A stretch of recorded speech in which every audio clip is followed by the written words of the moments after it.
Halo pemirsa YouTube, masih bersama kami di saluran kesayangan Anda, yaitu Tutorial Gorden. Iya, kali ini saya coba untuk memperlihatkan kepada Anda semua, ini adalah gorden vertikal. Artinya, gorden ini tegak lurus, vertikal. Saya memperlihatkannya untuk Anda. Cara memasangnya sangat simpel, masukkan saja, karena sudah ada tempatnya. Ada 7 ya.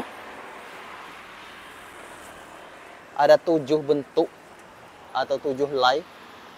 1 2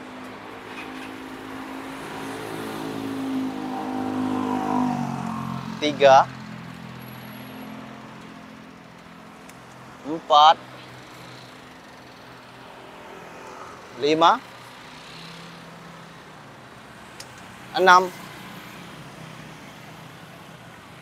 7. Oke. Gorden vertikal seperti ini bisa saya atur ke kiri dan ke kanan sehingga berbentuk tegak lurus seperti ini. Oke. Saya akan coba ya.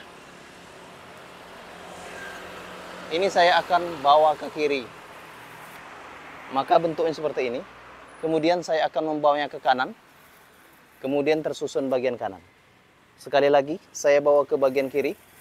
Maka tersusun rapi seperti ini. Sehingga gorden ini bisa dibolak-balik. Mengatur posisi cahaya. Saya akan mengaturnya. Ini adalah gordennya, saya buka. Kemudian ini bisa saya tutup lagi. Oke, bisa tutup, bisa buka. Itu adalah bentuk gordennya. Bisa buka, bisa tutup, seperti itu ya. Oke. Bisa bolak-balik. Itu adalah bentuk gordennya. Oke. Dan lihatlah bentuk gorden seperti itu. Terima kasih. Jangan lupa untuk klik tombol subscribe and like video kami. Salam tutorial gorden. Itu adalah bentuknya.